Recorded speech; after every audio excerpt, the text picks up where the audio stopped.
साधु सत साहेब सत साहेब सत साहेब। जय सतगुरु साईं अरुण जी महाराज को प्रणाम। जय सतगुरु रविदास जी महाराज को प्रणाम। जय सतगुरु कबीर साहिब को प्रणाम। जय सतगुरु नानक साहब को प्रणाम। जय सतगुरु रामदेव मेघवाल को मेरा प्रणाम। जय सतगुरु भगवान बुद्ध को मेरा कोटि कोटि प्रणाम। सत साहेब, आप सभी भक्तजनों, प्रेमियों, साधु संतों, छोटे बड़े माताओं बहनों, सभी को मेरा कोटि कोटि प्रणाम। पूरी जनजीवन जाति को मेरा कोटि कोटि प्रणाम। पूरी मानव जाति को मेरा कोटि कोटि प्रणाम। महान संत पुरुषों को मेरा कोटि कोटि प्रणाम और प्रकृति को मेरा कोटि कोटि प्रणाम। सत साहेब सत साहेब सत साहेब।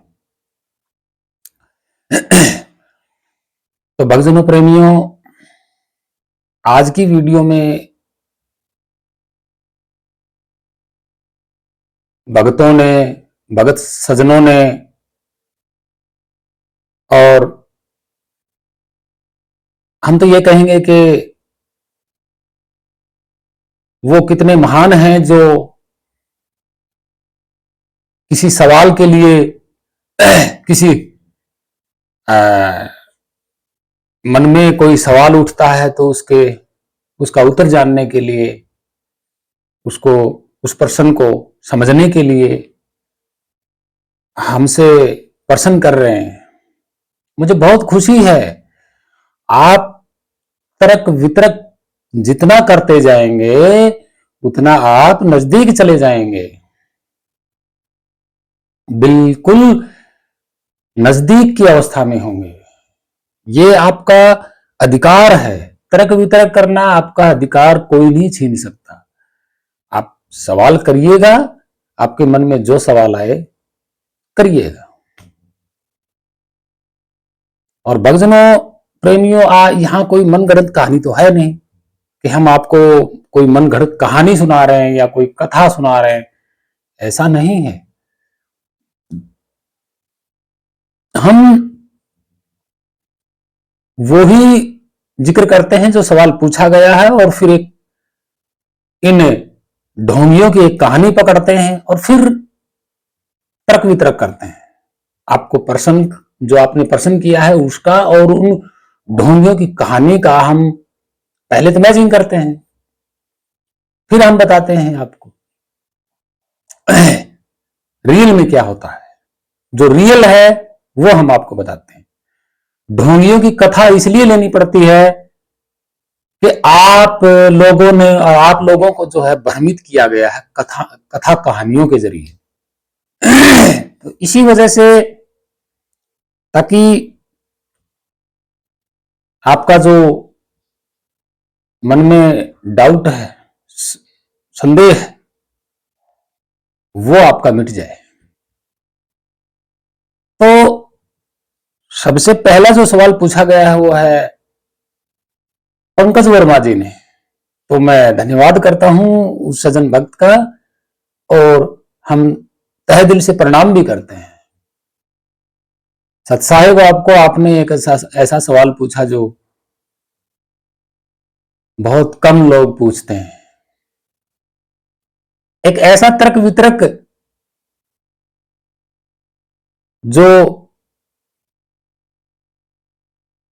जिसका उत्तर इन ढोंगियों के पास नहीं है।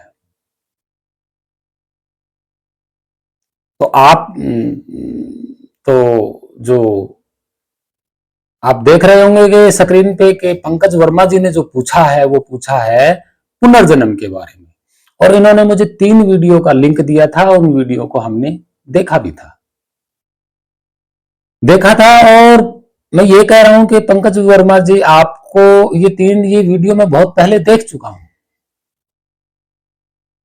हूं मैं। और ये 3 वीडियो जो है, एक तो है कि पुनर्जन्म में, यानी कि इस जन्म में अपने पुनर्जन्म तक कैसे जाएं। तो सबसे पहले तो आप देख लीजिएगा कि जो लिंक भेजा था, पंकज वर्मा जी ने ये सवाल पूछा है। पहले ये पोस्ट, उनका कमेंट देखो, उन्होंने पूछा है, आपने देख लिया होगा। और पूछा क्या है कि पहली वीडियो देखिए जरा, पहली वीडियो का पोस्ट कार्ड देखिए जरा कि इसी जन्म में अपने पुनर्जन्म तक कैसे पहुंचे। ठीक है, दूसरी वीडियो का इन्होंने भेजा था, आप देख सकते हैं कि पलवल में 12 साल, पलवल में किसी की मौत हो गई थी और 12 साल बाद में एक लड़के का जन्म हुआ और उसने सब कुछ बताया अपने पिछले जन्म के बारे में। तो ये एक राजस्थान का यूट्यूब चैनल है, लड़का है राजस्थान का, तो मैं इसको अच्छी तरह से जानता हूं। ये पहाड़ों में जा करके जो है किसी ने बता दिया कि इस गुफा में शिव जी तपस्या करता था, वहां चला गया, वहां की वीडियो ले आया। तो ये इस तरह की वीडियो बनाता रहता है, इसको खुद को इतिहास का नहीं पता है, तो इसलिए ये बनाता रहता है। तीसरी जो वीडियो है वो है संजय शर्मा। आप सोच लीजिएगा, जब शर्मा नाम आ गया, नाम ही शर्मा आ गया, क्या कह रहे हैं कि यशोदा का पुनर्जन्म। और पहली वीडियो में कौन थी, वो कौन थी, आयचना थी, मिश्रा कुछ थी, मिश्रा। तो आप सोच लीजिएगा, तीनों वीडियो जो है वो कथा कहानियों, और तीनों वीडियो में वो लोग हैं जिनके पूर्वज विद्वान थे। आप थोड़ा सा बुद्धि और विवेक से सोचिएगा। चलो ये तो कोई बात नहीं, इन्होंने पूछा है कि ये वीडियो में बता रहे हैं वो सत्य है या झूठ है। चलिए आगे, भानसिक जी ने पूछा है कि प्रकृति के साथ मैचिंग करके कैसे चलें, यानी कि प्रकृति के साथ मेल मिला के या प्रकृति के नियमों के अनुसार कैसे चलें। बिल्कुल बताएंगे। आगे फिर लिखा है पंकज कार्की जी ने, आप देख सकते हैं, पंकज कार्की जी ने लिखा है कि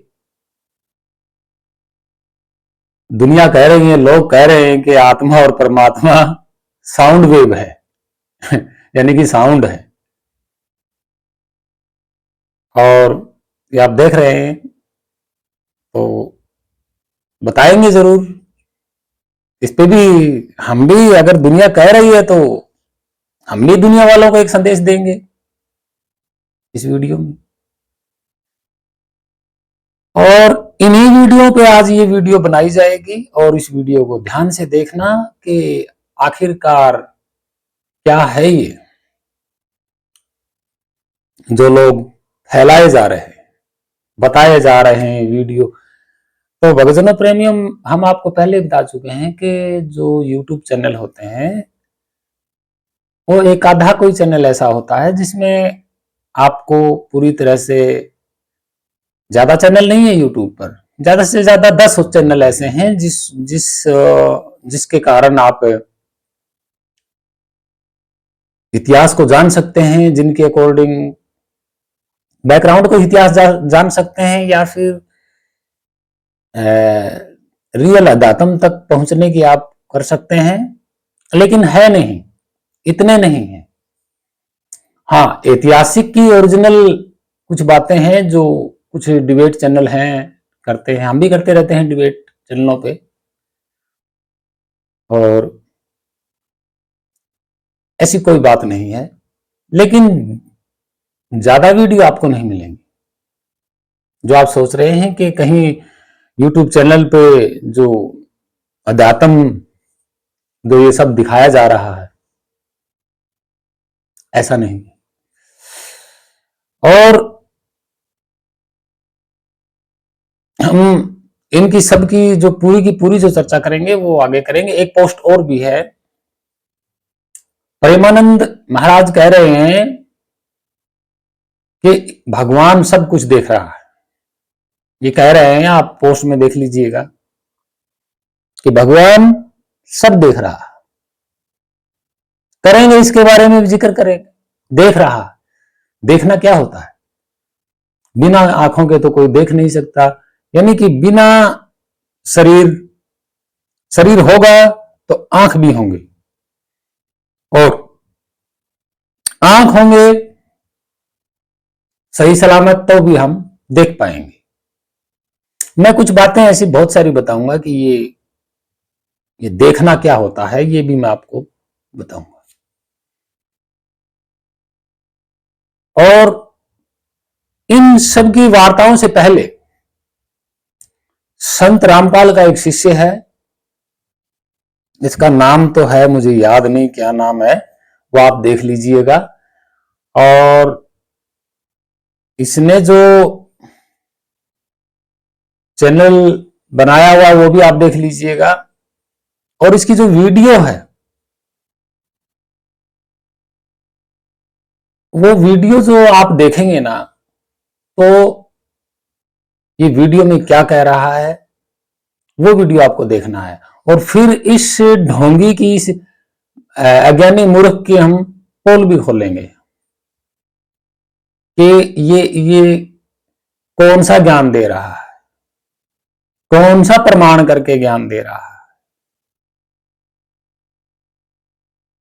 ये आपको देखना है। फिर इसकी हम इसका जो ग्रंथ है उसका भी भेद खोलेंगे, और ये पढ़ा रहा है इसका भी भेद खोलेंगे।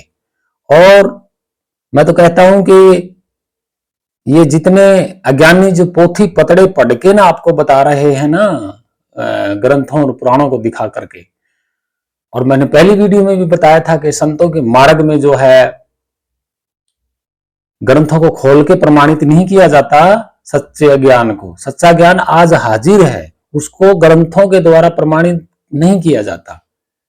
ये ढोंगी हैं, इनके दिमाग में ये ग्रंथों की कहानियां भरी हुई हैं, इसलिए ये ना ही तो वहां पहुंच पाएंगे और ना ही प्रकृति के साथ अच्छी तरीके से रह पाएंगे।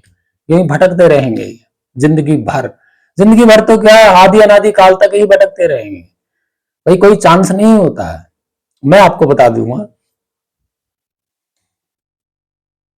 कि प्रकृति के साथ कैसे मैचिंग करके रहना है। पहले आप ये वीडियो देखिएगा संत रामपाल शिष्य की, कुरुम पुराण की बता रहा है। ये कुरुम पुराण में ये क्या बता रहा है,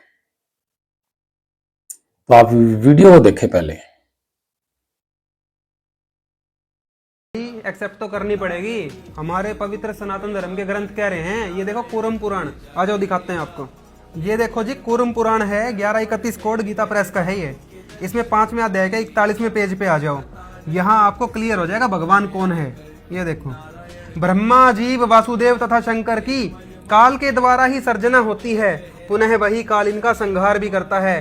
ब्रह्मा विष्णु शंकर को और अन्य जीवों को काल मार देता है और पैदा भी करता है। यह काल भगवान है। ये तो काल भगवान है जो इनका पिता है। आगे देखो, ब्रह्मा रुद्र तथा नारायण आदि बहुत होते हैं। ये ब्रह्मा विष्णु शिव जैसे देवता बहुत होते हैं, क्योंकि एक बार मृत्यु हो जाती है दूसरे बन जाते हैं। किंतु भगवान एक ही है, जो असली सबका मालिक एक है, वो एक ही है जो ईश काल तथा कवि कहलाता है। ऐसा वेद का भी मत है। वेदों में क्या है, वो कौन है, वो भगवान कवि कहलाता है वो भगवान। और यहाँ भी देख लो, संस्कृत में साफ बताया है बिल्कुल, एको ही भगवान ईश है, काल है कविर इति श्रुति ही। ध्यान से पढ़ लो, श्रुति मतलब वेदों में जो ज्ञान बताया है, और कविर इति, कविर ही है, दूसरा है ही नहीं भगवान। तो भाई अब आपको समझ में आ गया होगा कि तत्वदर्शी संत रामपाल जी महाराज कोई नया ज्ञान लेके नहीं आए हैं, बल्कि वही ज्ञान जो हमारे पुराणों में, वेदों में, गीता में छुपा हुआ है, उसको उजागर करके बता रहे हैं। Kabir is God. तो भक्तजनों, प्रेमियों, साधु संतों, तो यूट्यूब पे जाइए और आपने इस वीडियो में जो सारा ज्ञान समझ में आ जाएगा आपको। देखा है और जो सुना है और जो पढ़ा है, ये क्या कह रहा है कि कुरुम पुराण बता रहा है, हिंदू धर्म का कुरुम जो पुराण है वो बता रहा है। ये कह रहे हैं कि कबीर भगवान है और भगवान सिर्फ एक ही है। तो इस पोस्ट में जो ये पढ़ा रहा था, इस पोस्ट की दोनों ही कॉपी मेरे पास है।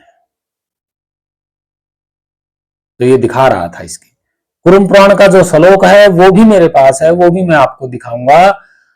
और इसने जो पढ़ाया है उसकी भी स्क्रीनशॉट मेरे पास है, वो भी मैं आपको दिखाऊंगा। तो भक्तजनों, प्रेमियों, ये वीडियो देखी है, यहीं से हम स्टार्ट करेंगे। और जो भक्तों ने जो सवाल पूछे हैं वो अब शुरू हो जाएंगे इसी में आगे। तो सबसे पहले आप ये देखिएगा श्लोक, यही श्लोक दिखाया था उसने रामपाल के शिष्य ने, और यही स्क्रीनशॉट था जो आप बराबर में देख रहे हैं। इस स्क्रीनशॉट को ध्यान से पढ़ना। इस पे जो लिखा है वो आप पढ़ सकते हैं। उन्होंने कहा है कि जो काल है, ब्रह्म, जीव, जीव भी ये बता रहा है, विष्णु महेश भी, और काल भगवान है कुरुम पुराण का, और यही इनका सर्जन करता है। सुनते रहे ना कि इन चारों का यही सर्जन करता है और यही इनका संहार भी करता है। ठीक है, संहार करता है। और ये सर्वव्यापी है। आप पढ़ लीजिएगा कि ये काल भगवान है और ये आदि और अनंत, अजर, अमर, अनादि है। तो भक्तजनों, प्रेमियों, अजर, अमर, अनादि तो एक है, दूसरा कोई है ही नहीं। तो कुरुम पुराण जो लिखा गया है वो ब्राह्मण विद्वानों के द्वारा लिखा गया है, और ये 1900 के बाद ही छपा है। आप देख सकते हैं ये कागज की छपाई जो है गीता प्रेस गोरखपुर की छपाई है, 1923 के बाद की है। कबीर साहिब के समकालीन की ये नहीं है। अब जो ब्राह्मण विद्वान है उन्होंने ये ग्रंथ लिखा है कुरुम पुराण, तो उन्होंने तो अपने मत से लिखा है। अपने मत से मतलब 4-5 कवि और विद्वान इकट्ठे हो जाते हैं और वो आइडिया लगाते रहते हैं कि पृथ्वी इस तरीके से बनी होगी, कोई काल भगवान होगा जिसने ये 3 पुत्र पैदा किए। वो तो उनका अपना मत है। वो खुद ये, क्योंकि उनको खुद ज्ञान नहीं है।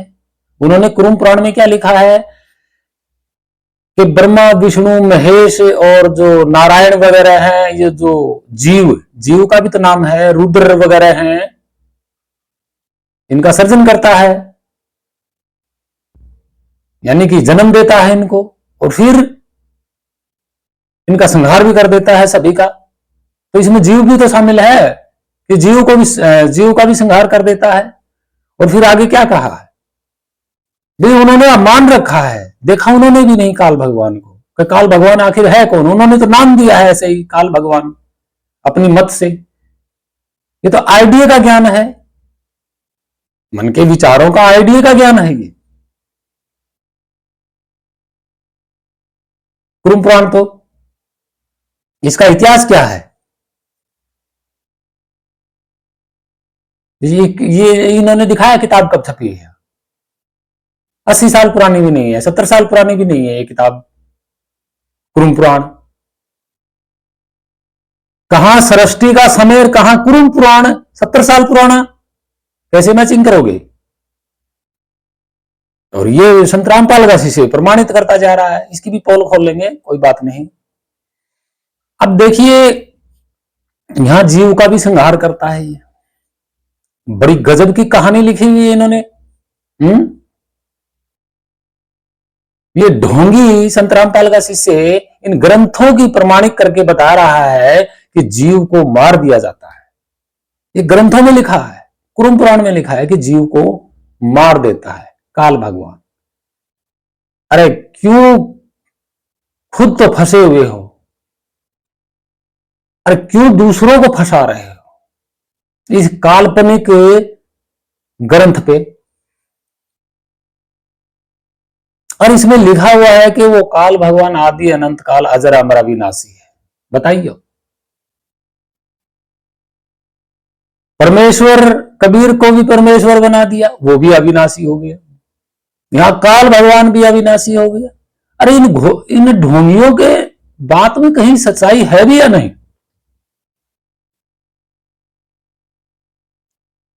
इन ढोंगियों ने क्या प्रमाण किया। अरे भाई जीव तो आज भी मर रहा है, भाई शरीर तो लोग आज भी छोड़ रहे हैं, तो क्या प्रमाण किया है क्या इन्होंने कि शरीर मर गया या जीव मर गया। कौन उठा के ले गया, कौन काट के ले गया। इनका ये ज्ञान है, इनका अपना कोई ज्ञान नहीं है इन ढोंगियों का। इस अज्ञानी अंधभगत से अगर पूछा जाए, भाई तू अपना जीव दिखा, तू जीव है कि आत्मा है, तू है कौन, और तू अपना कोई तस्वीर बना के दिखा ताकि हम ये परख निरख कर सकें कि भाई तुझे कोई मार भी सकता है क्या। और ये देख पट्टी पढ़ा रहा है यहां पे, झूठा एक नंबर का। आगे क्या लिखते हैं, आगे इसमें जो लिखा हुआ है वो है कि जो अजर अविनाशी जो आदि है, आदि अनंत है, वो क्या लिखा है, नहीं यही काल भगवान है जो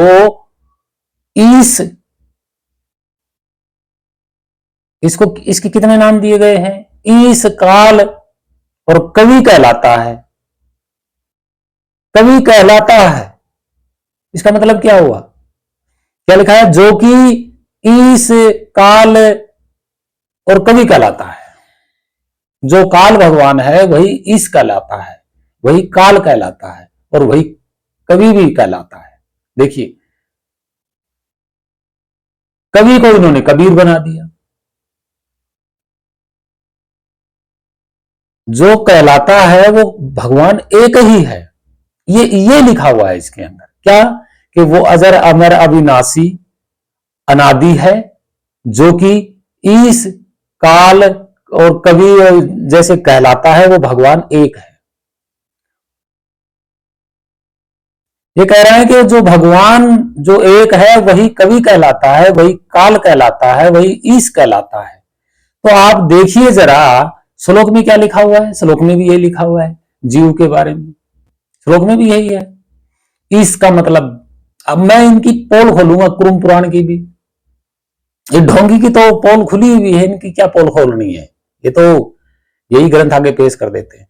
भक्तजनों प्रेमियों, आपने सुना होगा कि ईसाई धर्म में यीशु को यीशु से ही ईश्वर नाम पड़ा है। इस मानी आदमी का नाम होता है, यीशु का मतलब एक आदमी था। ईश्वर भी उन्होंने एक बड़ी उपाधि दी थी, इसका मतलब आदमी होता है। मैंने बताया था आदम का मतलब भी आदमी होता है, यानी कि पुरुष, यानी कि पुरुष देह। आदम का मतलब पुरुष देह होता है, ठीक है। और इन ढोंगियों ने स्त्री के बारे में कभी कुछ नहीं लिखा। इन ढोंगियों को क्या पता कि कोई स्त्री भी तो सर्वव्यापी हो सकती है। ये सिर्फ पुरुष के पीछे पड़े हुए हैं, यानी कि मनुष्य जाति के पीछे पड़े हुए हैं। मनुष्य जाति जैसा इन्होंने कल्पना में बना दिया भगवान को। अब देखिए भक्तजनों प्रेमियों, इन ढोंगियों ने कुरुम पुराण में इस शब्द ईसाई धर्म का, देखिए इस से ही ईसाई हुआ है। आपको बारीकी से समझना चाहिए ये बात कि ईसाई से इस से ईसाई हुआ है, ईसाई से यीशु हुआ है, यीशु से ईश्वर हुआ है, और ये आदमी के नाम है। कुरुम पुराण एक सोचा समझा साजिश की तरह लिखा गया है, जिसमें सारे शब्द मिलेंगे, आपको सारे धर्मों के शब्द मिलेंगे। तो कुरुम पुराण पुराना कैसे हो गया भाई, कितना पुराना हो सकता है कुरुम पुराण, है क्या 4-5 हजार साल पहले का हो सकता है। तो इस शब्द कहां से आ गया, फिर काल शब्द भी कहां से आ गया। काल शब्द अरबी फारसी का शब्द है। काल का मतलब एक चक्कर, परिवर्तन चक्कर चलने वाला। उन्होंने परिवर्तन को भगवान माना है। अरबी फारसी में एक भगवान को, परिवर्तन को भी भगवान माना गया है, जिसका नाम काल दिया है। और जो भगवान ईसाइयों ने जो भगवान माना था वो है ईश। वर का मतलब उपाधि, यानी कि ईश के एक आदमी ऐसा जो मानव जाति के हित के लिए काम करता है, उसकी उपाधि हो जाती है, बड़ी उपाधि हो जाती है, उसको बोलते हैं वर। जैसे ताकतवर, ईश्वर, और वर और वधु ये ईसाइयों का शब्द है। वर का मतलब पुरुष और वधु का मतलब पत्नी, तो वर वधु हो गया। अब वधु जो है उसका जो पति है वो उसके लिए क्या है? परम ईश्वर, उसका साथ देने वाला, सुख दुख में साथ देने वाला। ये वर की उपाधि जो है ये आदमी को ही दी गई है। अब आप सोच सकते हैं कि जो कुरुम पुराण है ये एक सोचा समझा कवियों के माध्यम से, जो कवि होते हैं ना वो आत्मज्ञानी नहीं होते हैं। कवि कल्पना के अनुसार कविताई करता है, वो मन गढ़ंत कोई भी कहानी बना सकता है, वो इतिहास नहीं बना सकता। और उसकी जो कविताई होगी काल्पनिक, उसमें श्लोक मिलेंगे जो एक गीत की तरह गाए जाते हैं। आपने महाभारत में सुना होगा श्लोकों को, महेंद्र कपूर जी गा रहे हैं, सीरियल में सुना होगा, तो वो गीत के द्वारा गा रहे हैं।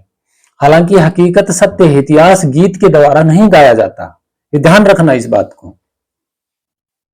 महाकाव्य, काव्य, ये पुराण वगैरह सब जो इनके श्लोक बोले जाते हैं ये गीत की तरह बोले जाते हैं। जैसे एक गीत होता है ना धुन की तरह, ऐसे बोले जाते हैं। और ये काल्पनिक रचनाएं होती हैं, महाकाव्य होते हैं, ये कहानियां बनाई हुई होती हैं। कुरुम पुराण भी ऐसे ही है। अगर कुरुम पुराण में इस शब्द कहां से आया? इस शब्द तो ईसाइयों का है, आप सोच सकते हैं। और ये ढोंगी इन पुराणों को उठा उठा करके ये प्रमाणित कर रहा है कि ईश्वर एक है। लेकिन इस हरामी ढोंगी ने ये क्यों नहीं कहा कि जीव को काल मारता कैसे है? इनका गुरु खुद कहता है कि तवे के ऊपर जीव को तल के खाता है। अगर मान लीजिए जीव का संहार कर दिया तो क्या काल जीव पैदा करता है? अगर काल ने जीव बनाया है तो इसमें सर्वव्यापी परमात्मा का क्या लेना देना है भाई? वो क्यों मदद करेगा? क्यों मदद करेगा? जब उसने बनाया ही नहीं जीव को, वो मदद क्यों करेगा? ये ढोंगी क्या क्या कह रहे हैं? इन ढोंगियों की जुबान में कोई सच्चाई है? ये हरामी बोल रहे हैं, ये ढोंगी बोल रहे हैं, इनका गुरु भी ऐसे ही बोल रहा है, ये भी ऐसे बोल रहा है कि हम जीव परमात्मा के हैं। परमात्मा के कैसे होगे भाई? है इन ढोंगियों के कथा कहानियों के अनुसार तो जीव का जन्म करता तो काल भगवान है, मारता भी वही है, तो फिर और किसी का क्या लेना देना है? खुद बना रहा है, खुद मार रहा है, तो दिक्कत किसको है भाई?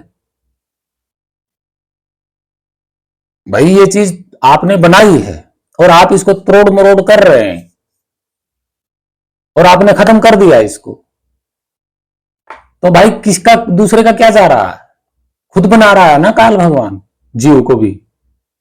ये ढोंगी क्या पढ़ा रहे हैं? फिर हम उस परमात्मा के अंश कैसे हुए? जब काल भगवान बना रहा है तो हम उसके अंश कैसे हुए?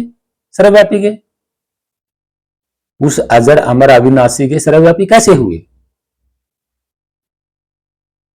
ये हरामी इन ढोंगियों को खुद को तो पता नहीं है।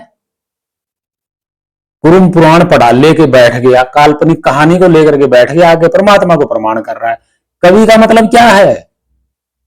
वो अपने विद्वानों को ही भगवान मानता है। और क्या लिखा है अनुवाद में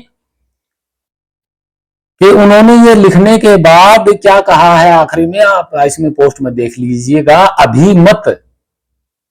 अब अभिमत क्या होता है? इसमें इसका अर्थ ये बनता है कि सभी सारे कवियों ने मिलकर के, सारे विद्वानों ने मिलकर के एक फैसला किया कि कोई काल भगवान है, ब्रह्मा विष्णु महेश, और जीव को पैदा करता है, रुद्र वगैरह नारायण वगैरह इनको, और फिर जीव को भी, और फिर इनको वो जन्म भी देता है, इनको मार भी देता है। और वही वो काल भगवान है, वही ईश है, वही काल है, वही कवि कहलाता है। और वो एक भगवान है सबका, उसी को काल भी कहते हैं, उसी को ईश भी कहते हैं, और उसी को कवि भी कहते हैं, और वो एक है। ये लिखा हुआ है। और ऐसा मत है किसका? अभिमत है। किनका? विद्वानों का अभिमत है। यानी कि 8-10 विद्वान इकट्ठे होकर के फैसला कर देते हैं कि भाई ऐसा ही होगा, तो वो उनके विचारों की, मन की कल्पना है वो तो, कुरुम पुराण तो।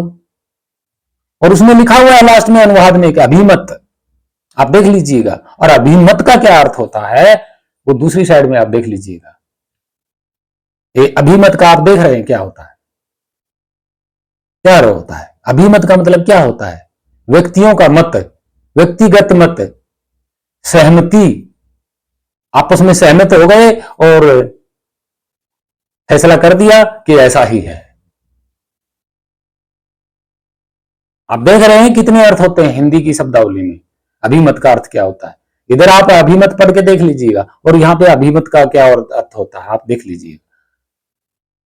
ये ढोंगी ज्ञान दे रहे हैं आपको, और कितने न जाने कितने बेचारे जीवों को इन्होंने मूर्ख बना के रखा हुआ है। आप देख लीजिएगा अच्छी तरह से, इस पोस्ट को दोबारा से पढ़ के देख लीजिएगा अच्छी तरह से आप, कोई दिक्कत नहीं है। इनका कहीं पे भी कोई सच्चाई नहीं है हरामजादों की।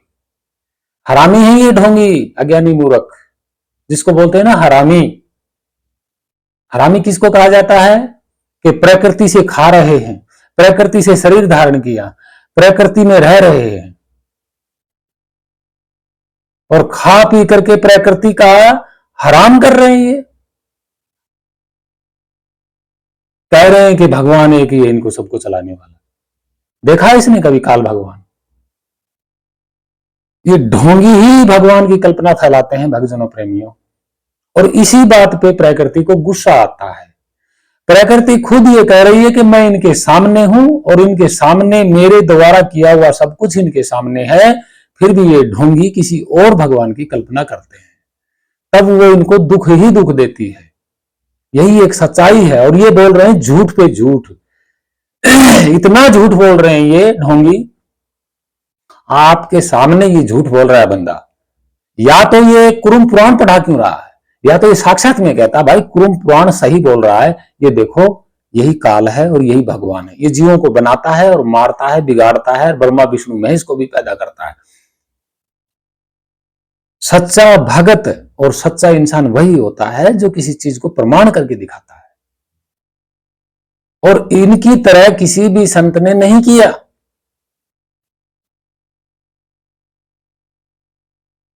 ये आपको इस तरीके से भ्रमित करते हैं कि आप इनकी कल्पनाओं को सोचते तो हो नहीं और डायरेक्टली अपने चित्त में उतार लेते हो और मान लेते हो। भक्तजनों प्रेमियों, इन्होंने जो झूठ बोला है ना और वीडियो में इन्होंने अपलोड किया है, यही झूठ इनको कभी भी मुक्त नहीं होने देगी और इनको सजा ही सजा भोगनी होगी। क्योंकि प्रकृति खुद गवाह है। प्रकृति कह रही है कि मुझसे ही खाते पीते हो, मेरे ही तत्वों से, मेरे ही तत्वों के परिवर्तन से आपका शरीर बना है। मैं ही आपको हवा दे रही हूं, मैं ही आपको तापमान दे रही हूं, अन्न मैं दे रही हूं, सब कुछ मैं आपको दे रही हूं। यानी कि रहने के लिए पृथ्वी खुद ये बात कर रही है कि रहने के लिए भी मैंने तुम लोगों को अपने आप को सौंप दिया। यानी कि पृथ्वी ने भी अपने आप को तुम्हारे हवाले कर दिया। और फिर भी आप इसके अलावा जो सब कुछ इसके द्वारा हो रहा है, ये शरीर भी इसके द्वारा बना है, फिर भी आप लोगों ने प्रकृति को भगवान नहीं माना, जो कि आपके सामने खड़ी है। और ये ढोंगी प्रकृति को छोड़ करके किसी और की कल्पना कर रहे हैं। यही सबसे बड़ी झूठ है, 1000% यही सबसे बड़ी झूठ है। और इसी झूठ का बदला प्रकृति लेगी। इसलिए मैं कहता हूं कि बिना सोचे समझे, बिना देखे किसी दूसरे की कल्पना ना करो। प्रकृति आपको जल दे रही है पीने को, अरे सांस लेने को हवा दे रही है इस शरीर के लिए, और ये भगवान कोई और बना के बैठा हुआ है कि कोई भगवान है, इनको पैदा करता है, मारता है, और वो भी जीवों को भी साथ में इसने लपेटे में ले रखा है। एक जीव को कितनी बार मारेगा भाई? एक बार मर गया तो कौन सी ताकत है वो वापसी जिंदा करेगा? और वो जिंदा कर भी देगा तो सर्वव्यापी का इसमें क्या लेना देना है? और कुरुम पुराण कह रहा है कि वही सर्वव्यापी है जो सबका सर्जन करता है और संहार करता है। क्या कुरुम पुराण के विद्वानों ने देखा, प्रमाण दिया? आज तक नहीं दिया। क्या इन ढोंगियों ने, संत रामपाल के चेलों ने कोई प्रमाण दिया? आज तक नहीं। क्योंकि ये आप दूसरों का सहारा लेकर के भगवान को वो कर रहे हैं, साबित कर रहे हैं। इनका खुद का अपना कोई आधार नहीं है, दूसरों का आधार लेकर के, क्या ग्रंथों का आधार लेकर के ज्ञान दे रहे हैं और भगवान को साबित करने में लगे हुए हैं। खुद का इनका अपना कोई आधार नहीं है। इनको जरूरत ही दूसरे की आधार की पड़ रही है। इनका अपना खुद का समय का अनुभव नहीं है। और जो दूसरों का सहारा लेकर के भगवान को प्रमाणित करता है वो ज्ञान झूठा होता है, 100% झूठा होता है, सच्चा नहीं होता है। तो भक्तजनों प्रेमियों, ये थी इनकी ढोंगियों की वीडियो और आगे हम इन जो सवाल पूछे गए हैं उन भी विचार करते हैं। ये ढोंगी तो हरामी ऐसे ही बकते रहते हैं मानव जाति को भ्रमित करने में। चलो आगे हम इन बाकी जो पूछे गए उनके बारे में बात करते हैं। तो एक एक करके पूछते हैं। तो भक्तजनों प्रेमियों, इन 4 सवालों के जो पूछे गए हैं उनको ध्यान से आप जो है सुनना, हकीकत में है, झूठ नहीं। तो शुरू करते हैं। तो भक्तजनों प्रेमियों, हम शुरुआत करते हैं पुनर्जन्म की।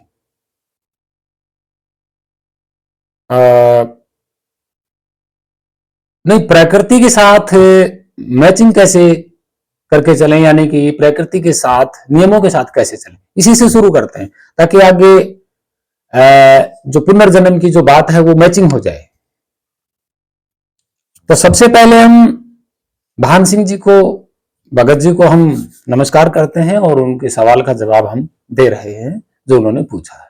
उन्होंने जो पूछा है वो है कि प्रकृति के नियमों के साथ कैसे चलें। तो भगत जी, आप इस टॉपिक को बड़े ध्यान से सुनना।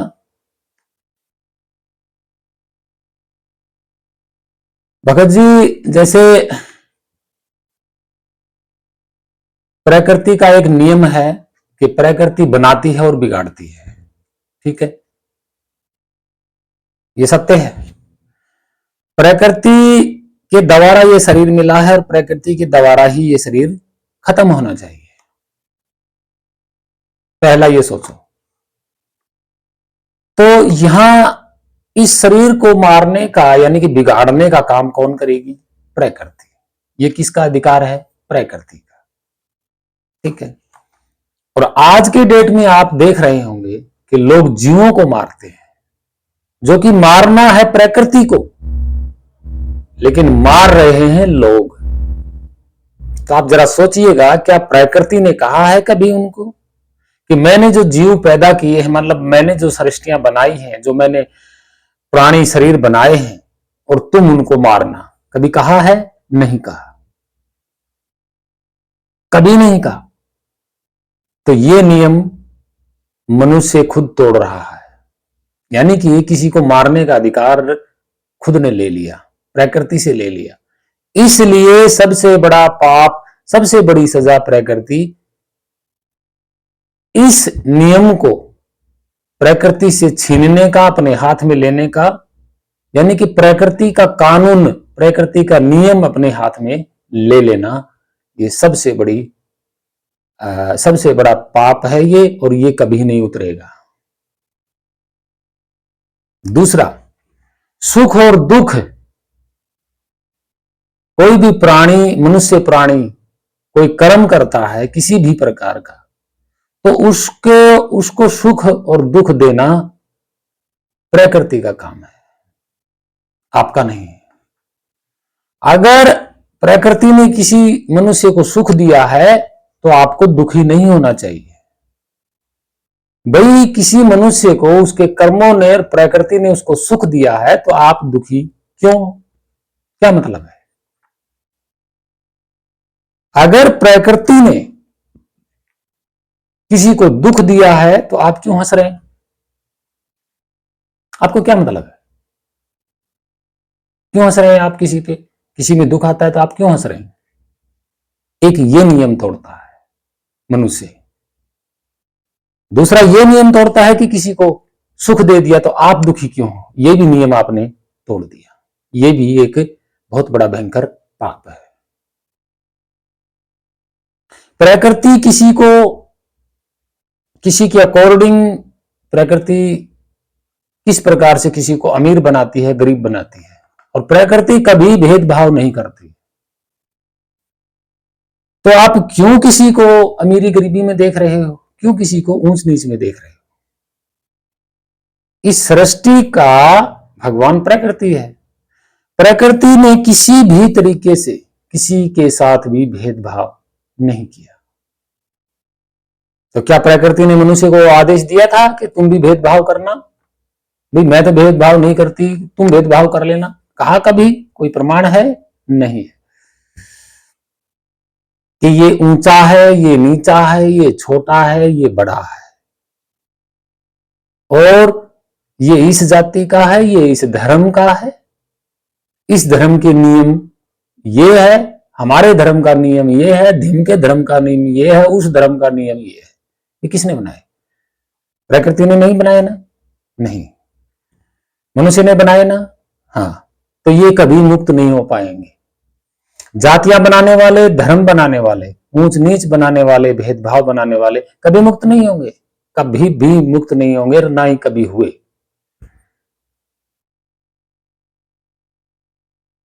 कभी मुक्त हुए नहीं पीछे।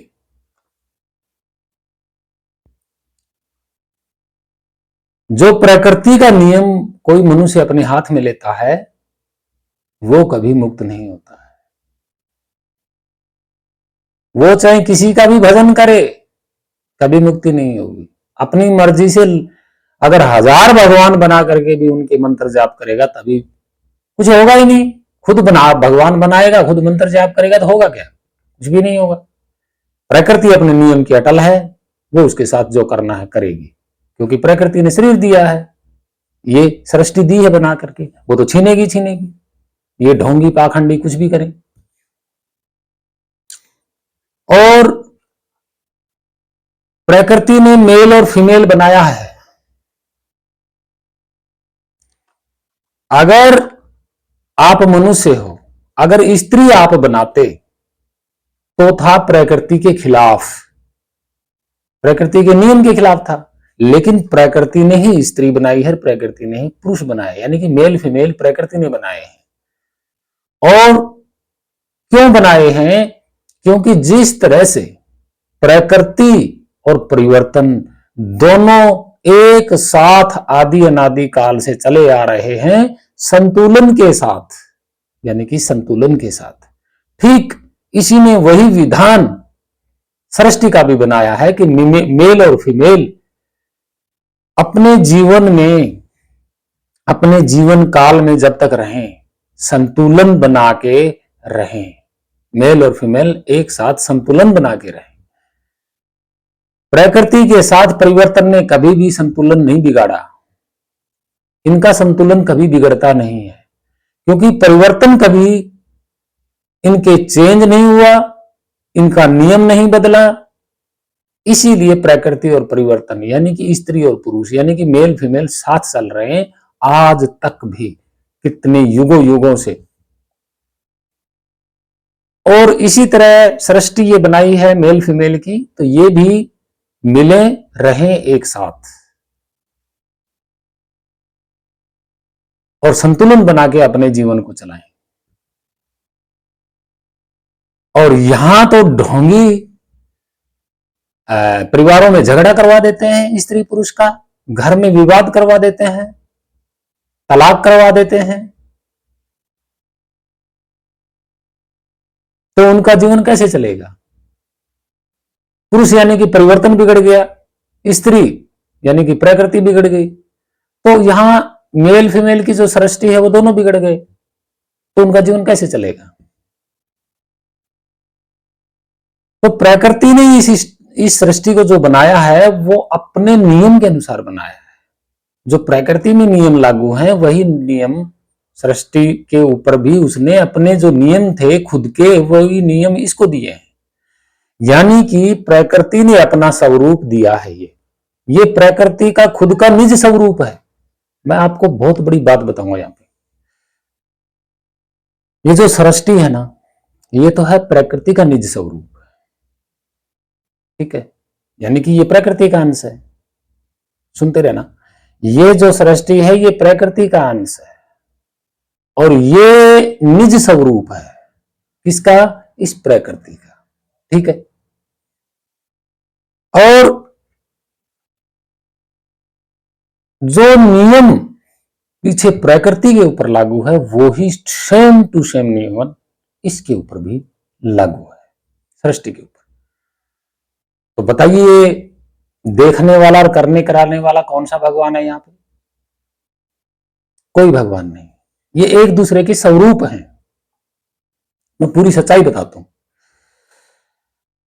अब प्रकृति के संतुलन के साथ तो कोई चलता नहीं है, यही प्रकृति के नियम है, यही प्रकृति का संतुलन है। भाई आपको प्रकृति ने नहीं कहा कि किसी को गाली दे। क्या प्रकृति किसी को गाली देती है? नहीं देती। आप किसी को गाली देते हो? प्रकृति आप पर कभी क्रोध नहीं करती। आप एक दूसरे के जीव पर क्रोध करते हो। यहां तक कि ज्यादा गर्मी हो जाती है तब भी आप क्रोध करते हो। किस पे? धूप पे, प्रकाश पे। तूफान आ जाता है, तूफान पे भी आप क्रोध करते हो, हालांकि आपका हक नहीं है। दूसरा कि प्रकृति जो है भेदभाव नहीं करती, ना जल में, हवा, किसी चीज में भेदभाव नहीं करती। तो आप क्यों कर रहे हो? और प्रकृति के नियम के अनुसार यही वो नियम है जो प्रकृति को देख करके इस सृष्टि को चलाना होता है। ये सृष्टि बना करके आपको सौंपी गई है, आप किस तरीके से इसको चला रहे हो, उसके खिलाफ चला रहे हो, यह सबसे बड़ा कारण है। प्रकृति ने कहा यह सृष्टि जब कोई इसको रोग दवेश कुछ भी हो जाता है, दर्द वगैरह हो जाता है, तो प्रकृति कहती है कि मेरे ही तत्व पदार्थ इसको दोबारा से, यानी कि जैसे कोई कपड़ा फट जाता है और उस पर हम कारी लगाते हैं, तो अलग से कपड़े की हम कारी लगाते हैं, उस पर उसको ठीक करते हैं, मतलब कपड़े को। ठीक है।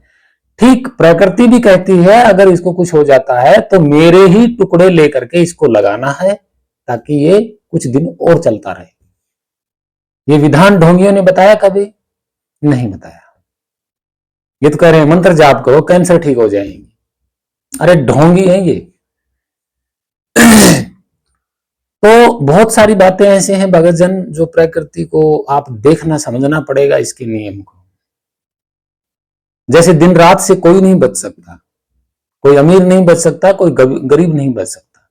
इसीलिए जो दिन रात है वही, जो रात है वो दुख है और जो दिन है वो सुख है। तो रात की छाया सब पे आती है और दिन की धूप सब पे आती है, लेकिन ये रुकते नहीं, चले जाते हैं।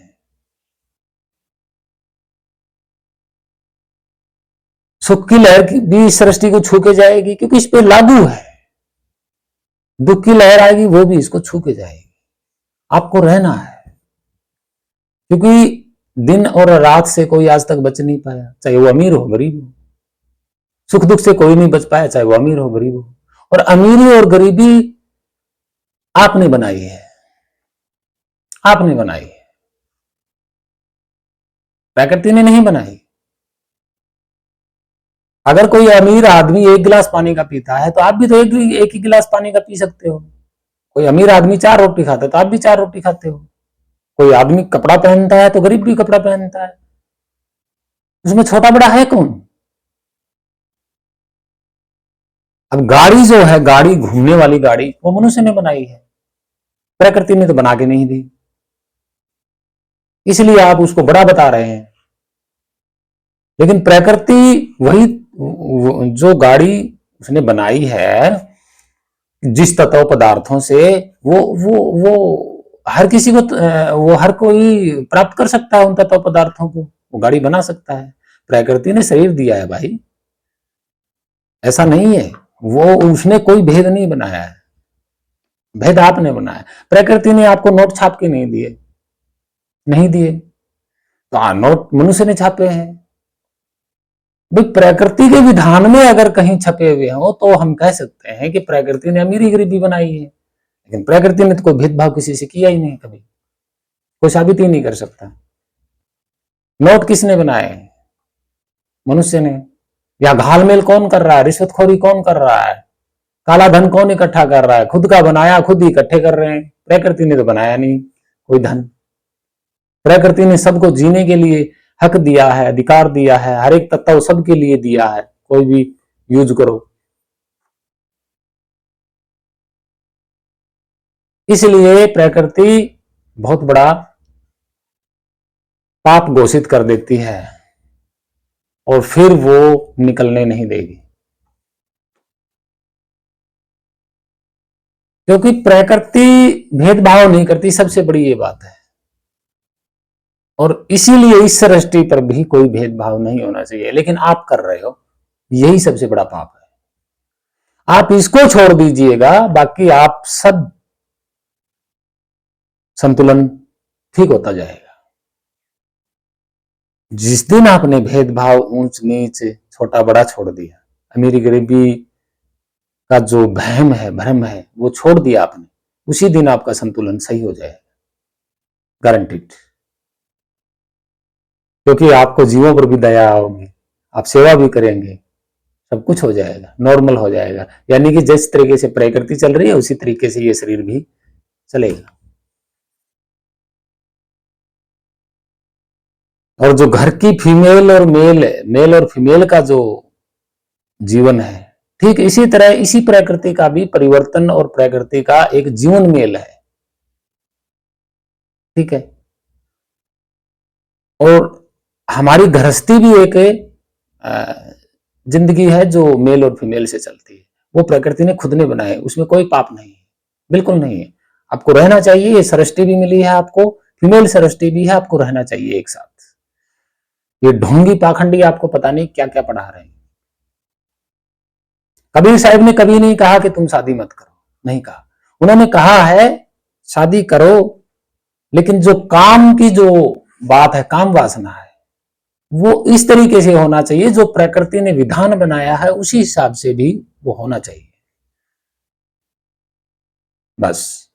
रविदास जी ने नहीं कहा, नानक साहब ने नहीं कहा, भगवान बुद्ध जी ने नहीं कहा, महान संतों ने नहीं कहा। ये ढोंगी आपको ब्रह्मचारी बना रहे, ये ढोंगी आपको ब्रह्मचारी बना रहे हैं, इसका भी भोग देना होगा।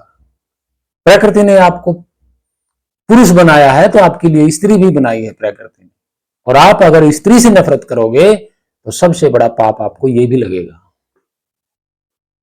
लगेगा,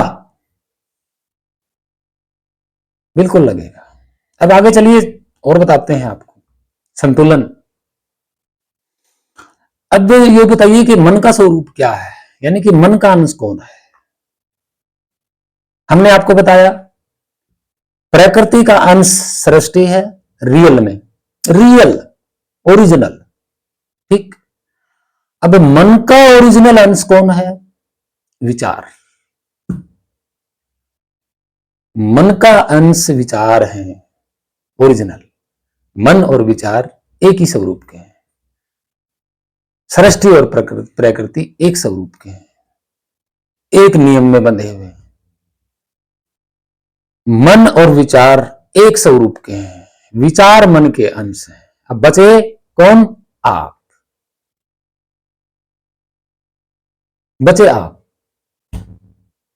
आप किसके अंश हो, काल भगवान के, इन ढोंगियों के ग्रंथों के हिसाब से नहीं, आप उस अविनाशी के ओरिजिनल निज अंश स्वरूप हो।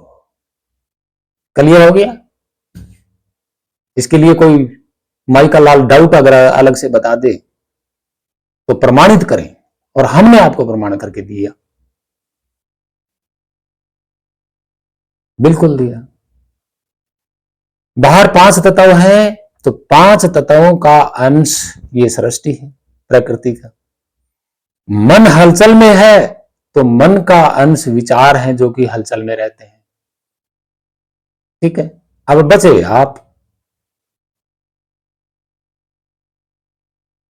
बचे आप, तो आप अविनाशी की ओरिजिनल स्वरूप है, अंश है। अब इनका जो कॉम्बिनेशन है वो मैं आपको बता देता हूं। मन तत्व पदार्थ नहीं है तो विचार भी तत्व पदार्थ नहीं है, ठीक है। प्रकृति तत्व पदार्थ है तो ये सृष्टि भी तत्व पदार्थ है। मन सूक्ष्म तत्व है और मन के विचार सूक्ष्म होते हैं, ठीक है, यानी कि सूक्ष्म तत्व, ठीक है। वो सूक्ष्म तत्व हैं जो प्रकृति के तत्वों से नहीं होते, वो होते हैं। और प्रकृति जो है वो तत्व पदार्थ हैं ओरिजिनल, पकड़े जाने वाले, देखे जाने वाले, ठीक है। उनका उनका जो निज अंश है वो ये सृष्टि, क्योंकि ये भी 5 तत्वों से बनी है, ठीक है। होगी मैचिंग। विचार सूक्ष्म तरंग है और सूक्ष्म हलचल मैंने आपको बताया था मन है, दोनों की मैचिंग हो गई। और मन का हलचल करना, विचारों का हलचल करना, ठीक है। प्रकृति से स्थूल चीज बननी और तैयार हो जाना, यानी कि जन्म होना और तैयार हो जाना। अब रह गया चलाने वाला, वो निज स्वरूप ध्यान है, सुरत। अब हलचल में रहना तो मन के विचारों का काम है, स्थूलता से सूक्ष्मता से स्थूलता में बनना प्रकृति का काम है, और उसके ऊपर बैठ जाना एक जगह स्थिरता में आपका काम है, यानी आपका ध्यान का काम है। अब सृष्टि आप नहीं दौड़ रहे, मैं आपने पहले भी बताया था कि जब आप सृष्टि के ऊपर स्थिरता से बैठ गए, यात्रा करने के लिए बैठ गए, ठीक है। अब ये सृष्टि दौड़ेगी, और दौड़ने की फोर्स कौन देगा? तेल, पेट्रोल, मन, विचार, तब ये दौड़ेगी। अब ये आपको दौड़ा रही है, आपको दौड़ा रही है, ये सृष्टि आपको दौड़ा रही है, ऐसे ऐसे आप ऊपर बैठे हुए यात्रा कर रहे हो। ये पहले भी मैंने बता चुका हूं। आप कभी कहीं आते जाते नहीं, आप सिर्फ एक जगह बैठे हो, यात्रा हो रही। अब आपको मैं एक एग्जांपल देता हूं। मुख्य अहम भूमिका ड्राइवर की होती है, ठीक है। अब ड्राइवर तो ऊपर बैठता है ना, ड्राइवर तो नहीं दौड़ता, गाड़ी दौड़ती है। ठीक इसी तरह ध्यान भी एक यात्रा करता है। ये सच्चाई है, ओरिजिनल सच्चाई है। जिस दिन आपके स्वरूप को आप जान गए तो आप कहोगे कि हाँ वाकई में मैं एक जगह बैठा हूं और सृष्टि दौड़ रही है। अब ये जो ध्यान है इसका निज स्वरूप अविनाशी है, यानी कि वो सर्व परम शांति, उसमें कुछ है नहीं, सबसे पहले वही था, यानी कि यही खाली शांतिमय स्वरूप। तो विधान आ गया ना वहीं पे वहीं। ये थी प्रकृति के नियमों की मैचिंग,